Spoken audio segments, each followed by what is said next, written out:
Good evening, Wizards Nation. I hope everybody is safe out there with this storm slash world fuckery that's going on. But nonetheless, big news that's going on with the Washington Wizards. Our Wizards, dude. Trae Young is scheduled to come back this Thursday against the Utah Jazz. This Thursday against the Utah Jazz. Some of y'all might be thinking, dude, against the Jazz though? I get it. I'm not questioning the decision. I think we've all been in the fact or in the camp that he's going to come back, especially if it's either him or AD. But let me pull up the tweets real quick. So it was Shams who first tweeted it out. And says, Washington Wizards star Trae Young is coming back to make his team debut against the Jazz at home. People are already rolling in. Alan says, this is stupid. Tinsley's right says, why bring him back in a tank off? No, I mean, I'm not going to lie. I those are warranted questions. It's, yeah.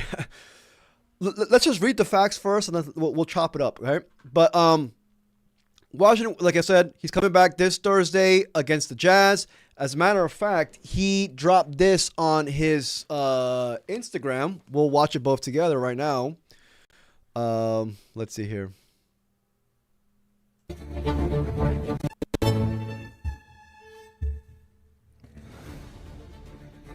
Oh shit, I can't show you two guys. My video's gonna get blocked. He's showing music. It's gonna get copyrighted. Nonetheless, I'll sing it to you guys. How about that? Is that OV right there? I mean, just, hype video. Trae Young, 3-5. So it looks like, he posted it on Instagram. So, you can tell he's been itching to go out there. My bad. Let me take this off. My bad for that. I just realized, I was like, fuck, they're playing music there. My video's going to get blocked. Ben Strober tweeted this out. Shout out to Ben Strober. Says here, Wizards head coach Brian Keefe said today that Trae Young will play under a minutes restriction between 17 to 20 minutes. He said he's been trending in the direction of playing. So this was reported after Shams dropped the news that he's playing this Thursday. I think this is something we've all pretty much expected. He's going to be in a minutes restriction. Not just him. If AD comes back, I like to think AD is going to be in a minutes restriction as well. With this 17 to 20 minutes restriction, I'm not going to lie. You would think he's just going to play in the first stretch of the first quarter, first stretch of the third quarter. That's it. He's not going to play in the fourth quarter. That's for sure. Trae Young. He's not going to play in the fourth quarter. I mean, if we're not playing our starters in the fourth quarter, obviously Trey Johnson, Keyshawn George, Alex Sarr when healthy, he's definitely not going to play in the fourth quarter. So I like to think 6 minutes in the first quarter, maybe comes back later in the early second quarter, and then another 6 minutes in the third quarter, and that's it. That's it for Trae Young. That's what I'm thinking. I could be wrong, though. But, I mean, 17 to 20 minutes, I'm leaning more towards 17 minutes. But, this is, not new news. Anyways, this wasn't the only thing about Trae Young that came out today, because this came out as well. Mark Stein, Wizards Mutes, pretty much summed it up for us. Mark Stein and also Troy Halliburton, who's an awesome Wizards reporter, cover dude in general. Report, Trae Young is expected to get a 3-year contract extension with us. It is expected to be around $30 to $40 million annually, considerably less than the max. Trae has averaged 25.2 points, 9.8 assists with 4-10 All-Star in his career. So the first thing that I thought of is, okay, he's playing on Thursday. There are, 23 games left in the season. There's now reports for multiple credible dudes, Troy Halliburton, Mark Stein, stating, and we've been seeing it before this one, that the Wizards are very interested in giving Trae Young a 3-year contract extension this offseason. So, if you want to connect the dots, it's speaking that the Wizards want to see him, some camaraderie, so him gel with the dudes on the court before they give him a contract extension. But even then, how much are you going to see? If you're only playing 17 to 20 minutes, and also, are we going to see Trae Young and Alex Sarr play this year together? I'm not ruling it out of the equation that Trae Young comes back, plays a stretch of games, 5 to 7 games, 5 to 10 games, and then gets shut down for the remainder of the season. Or he has a phantom injury and is out for 2-3 weeks, comes back. You know what I mean? You know, let's just continue reading before I give you guys my opinion, and we chop it up with your opinion. Greg Friedberg tweeted this out as well, you know, pretty much confirming. Mark says he's been advised to expect Trae Young and the Wizards to reach a 3-year contract extension this summer. So things are moving quick. A couple of dudes who I really respect on Twitter gave their opinions. 3 years is a good number. Takes him out the age 30 season. Only runs a 1 year into extension years for 2024 draft class. I'm guessing 3 years, 130. I would love 3 years, 130. $35 million a year. I'm cheap. You know, I think 3 years, 130 is actually the most realistic one. But you know, even then, that's still a really solid deal for a dude. You know, making much less than max. But anyways, let's continue reading before I give you guys my opinion, or I shout out with you guys. Another guy who I truly respect, Damo says 3 years, 120 is what he's long been expected. 3 years, in the middle, you know, maybe 3 years, 125 is what I'm kind of expecting, honestly, in the middle between these two dudes. Wait, no, 3 years, 130. So, no, 3 years is 130. That's more than 40 million, actually. My bad. Yeah, my math is math. Yeah. 3 years, 130 is more than 40 million. So, no. I'm with this one. 3 years, once. My bad. 3 years, 120 is what I've been expecting. Yeah, 40 million. So, my bad. So, this is the one, yes. Now, ideally, 35 to 40 million a year is the sweet range. I'm a cheap bastard. 35 million, I'll gladly take that. Anyways, those are annual numbers, by the way, that I'm talking about. Troy Halliburton said this: I've been saying Trae Young will get a 3-year, $120 million contract extension, which will bring his annual salary down for the Wizards, and it's actually a very team-friendly deal for a player of his caliber. This is totally correct. Loved it right here. Completely agree with this. But again, I keep saying this. I'm a cheap bastard, bro. You should see me when I shop, when I go grocery shopping. 3 years, 120. I would 3 years, 35 million a year. But I don't know if that's. I gotta knock myself out of this. You gotta think realistically. Realistically speaking, I do believe 3 years, 120 is the most likely outcome. But if you can lower it down to 3 years, $35 million a year, I don't know. Well, I'll let you decide on that.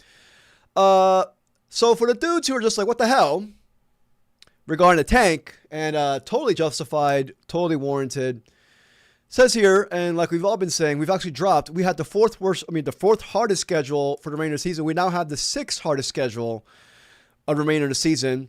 A little bit better than Indiana's and a little bit better than Utah's, where they're ranked 8th and 9th respectively regarding the hardest schedule for the remainder of the season. The Nets are ranked 17th, which is great. The Kings are ranked 28th, the 3rd easiest, which is also great. But with the Kings, I've pretty much rolled them out. I've lost all hope with them. I think they're going to end up with the worst record, even though they have the easiest record and the easiest schedule. But yeah, man, let me know what y'all think. How are y'all feeling about this, man? Cheap Bastard Vibe says Reach Reloaded. I'm just being honest. Nonetheless, even if it is, 3-year 120, that's still a great deal in my opinion. Still a great deal. You're not paying them, as long as you don't give them max, not even max, but considerably less than max. Let's just be honest, due to his, I'm already thinking about ways how we're going to mask him and how we're going to hide him on defense. We've talked about maybe possibly even starting Bilal next to him over Trae Johnson, which is kind of, I don't even say it's crazy anymore to say that. Initially, I thought I was crazy, but I was just like, nah, you've got to give that real consideration, considering, we're going to see for ourselves. This Thursday, we're going to see for ourselves Trae Young. Offensively, we know what he's going to do. He's going to open up the lane for everybody, especially for Alex Sarr. But defensively is obviously something that we're all going to be looking at. Let me see what chat's saying real quick. Jerry Juice Smoke says, we must be trying to avoid a fine, but I say like the Pacers, just take the fines. No, with this is my conspiracy. Y'all know me, I love conspiracies. My conspiracy is We see everybody shutting down their dudes. You see the Jazz. You see the Kings. Just wait. I'm already calling it. Wait till the Pacers shut down Siakam, Pascal Siakam, for the remainder of the season with the phantom injury. Just wait. Just wait, dude. You know, my conspiracy is this. Will Dawkins is trying to show the NBA / Adam Silver that, hey, man, we're actually trying to somewhat win. We're doing a ethical tank. Bless us. Bless us. Look at everybody else around us. Hey, man, we're not trying to ruin the integrity of the game. We're actually, trying to develop our players. We're bringing back our stars. Bless us, motherfucker. That's what Will Dawkins is doing. Is he doing this for good juju, good vibes? Maybe. I don't know. But then I was thinking about that on my drive home, and I was just like, wait a second. Last year, didn't we do a complete ethical tank as well last year as well? We did an ethical tank. We were just horrifically ass, but I like to think we did an ethical tank last year. What dudes did we set out last year? Here and there, you know what I mean? As a matter of fact, the very last game of the season, we had Bub Carrington out there, and he hit the game-winning shot on Miami. Like, we were playing our dudes throughout thick and thin last year. So we had an ethical tank, and we still got wrecked, in the draft. But this one, I'm just like, okay, well, at least in this draft class or in this race, it's been very apparent that everybody's tanking outright, including us, let's just be honest. But I don't know. Let me see what chat's saying. Does giving someone who hasn't played a damn minute of regulation basketball a 3-year contract sound like a Will Dawkins to you? People are out there making shit up. No, Lockdown, I said this recently, earlier in the stream. I believe that the main reason why they're bringing him back is because they want to see how he is, how they want to evaluate him. They just want to evaluate him.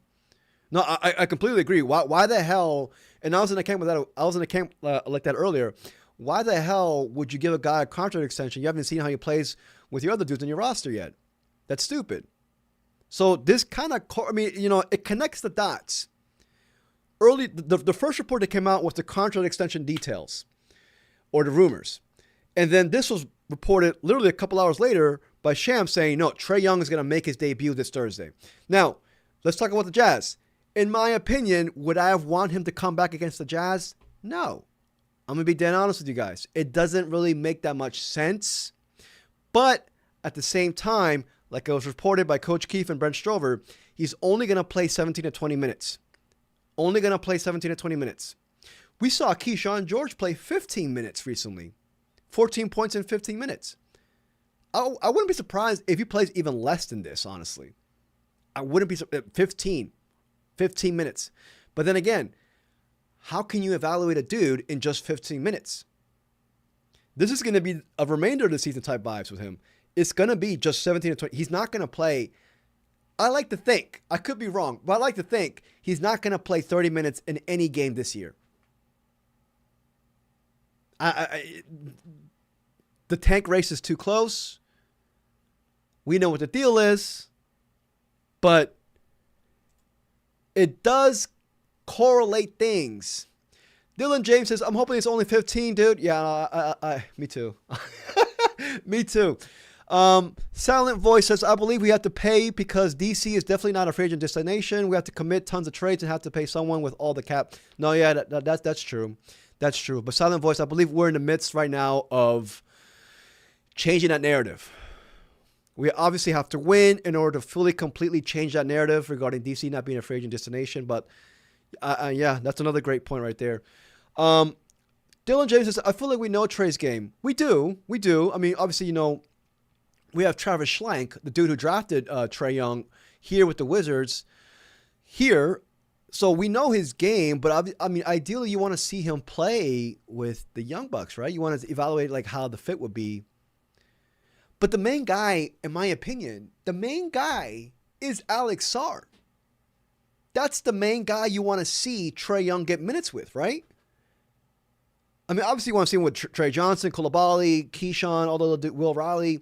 But to me, the main guy is Alex Sarr, considering, Alex Sarr has not had a point guard his entire freaking career.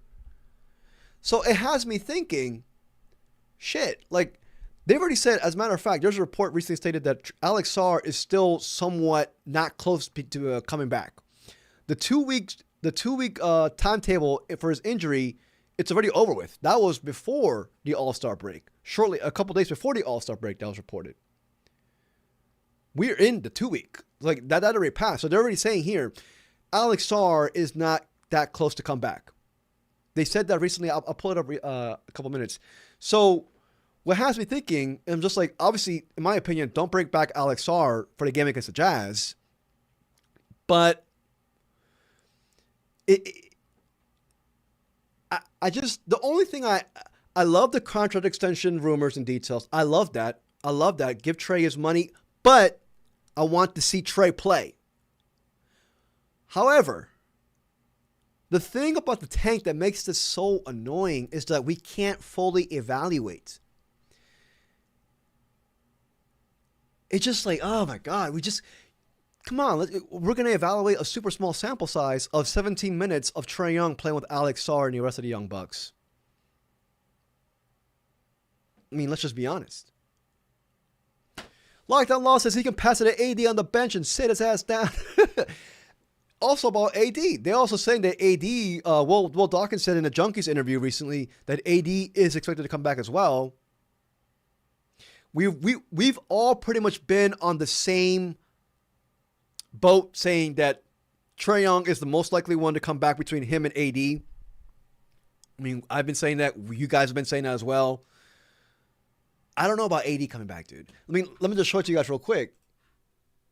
The tanking race, even though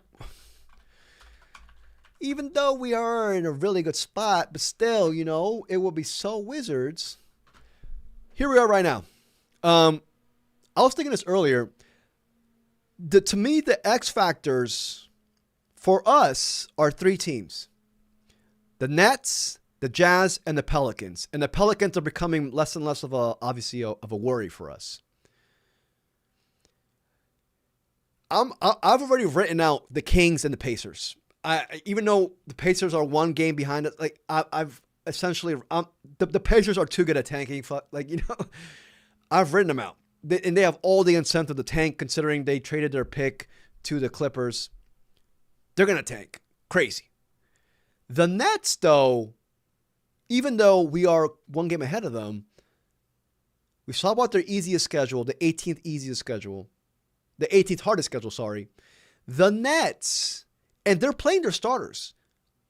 Michael Porter Jr., Nick Claxton are still playing. They have a solid rookie draft class. They can win some games. The Jazz, we know about the Jazz. So, they have a top 8 protected pick. They are trying to leapfrog us. The Jazz are trying to leapfrog us. They want to get the 4th spot, so they have 0% chance. Granted, 5th spot, 0.6% chance. We know about the Pelicans. They have no incentive to tank. The pick is going to the Hawks, unprotected. DeJounte Murray's back. So maybe that, you know what I mean? So, and then after that, like you see the drop off right here, 21 and 23. I don't think we're going to get past 20 games, honestly, 20 dubs this year. But here's the thing. Let's go back to the Jazz matchup. So with the Pacers matchup, we went back to back. All of us in the chat were just like, hey, man, fuck it. Let's just split it even. 1-1. Well, we're playing the Jazz this Thursday, and we're playing them again also next week as well at Utah. So my question to you guys is, I think we got to aim for just splitting it even in that series. Just split it even with the Jazz. So maybe Will Dawkins is saying right now, fuck it. Let's belt to ass them on this Thursday, and then we do an egregious tank against the Jazz next week at Utah, and we have to ensure we lose that game. Maybe he's thinking that, because I'm saying this right now, like, I think the games against the Jazz are more important than they were against the Pacers. Honestly. Um, considering, I've already written out the Pacers and the Kings in pencil. You never know, anything happens. But J19 says, hey, what's up, Jay? He says, do you expect the Wizards to go 4-19? Yeah. Yeah. It does. I mean, yeah. These remaining 23 games, yeah. Considering, Jay, we have the 6th hardest schedule in the NBA for the remainder of the season, yeah. I would agree with the Jazz being games more important. Nice take. But even then, if we go to 5th and all else fails, I think the Pelicans are going to get out the picture. They have an easy schedule games. The Pelicans are going to continue winning. I could see the Pelicans dropping to 9. So, but even if, let's say, we do a horrific tank job and we beat the Jazz both games, which is I feel like a lot of y'all are thinking right now, we will be tied with them for the 4th worst record. It would still be a close race. But even if we get the 5th worst record, it's still a 0.6 chance we lose our pick. Just saying. And I think, again, this is just me and my analysis, but for the remainder of the season, I think the lowest we will go is 5th. Yes, Richard, I'm going to end the stream as soon as the game starts, honestly. Silent Voice says, I like where we're at. I'm glad we don't have a high odds year of next year. Yeah. I mean, honestly, we're in a fine spot. It's just, honestly, finish the tank, dude. Finish the tank. We have tanked so far this entire year, especially since the beginning of this year. Finish the tank. We have, not just at the expense of good development from Keyshawn, Sarr, Trae Johnson, at the expense of other dudes of Champagne's playing time development. We have tanked so far, so much. Just finish the job. That's what's going on in my head. Just finish the job. When you build a doghouse, you spend hours on that mofo. Hours, weeks. And the last thing you got to do is put the freaking roof on top of the ceiling and you're done. That's where we're at right now. We just got to put the roof on top. That's it. And we're done. We are that close. That close. Just finish the tank. And what gives me solace and what makes me not freaking, lose my sleep and shit is that it's very evident that Will Dawkins this is at the top of his priority board. The top of his priority board is the tank. You can tell. I mean, it's kind of counterintuitive with him bringing back Trae Young, but I'm telling you, it's strategic, dude. He's only going to play 17 to 20 minutes, according to Brian Keefe. And I wouldn't be surprised if it's 15 minutes. I wouldn't be surprised. How big is your dog? I've never built a doghouse. I'm saying all that. I've never built a doghouse. I'm just saying. Oh, shit. Thank you very much, Jay. I really appreciate the $10 sub. I really appreciate it, man. This is why I watch good call-outs. Enjoy in the evening. I'm rooting for all y'all to lose. Hey, Jay, if the Blazers make the playoffs, I'll root for the Blazers, dude. I'll root for the Blazers.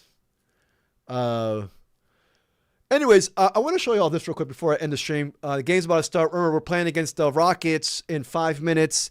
I'm going to go live after the Rockets game, by the way. So, but let me show you all this real quick. Where a possible Trae Young contract will stand in the league if we were to give him that $40 million a year contract. Hold on, top point guard. Because I need to show y'all visually how good of a contract, in my opinion, that would look like. All right, so here we are. Oh, shit. Hold on. All right, you got to trust me here. I don't know how to do this shit. All right, hold on. Because I need to show you all the annual average salary. There we go. Let me do a little bit more. A little bit more.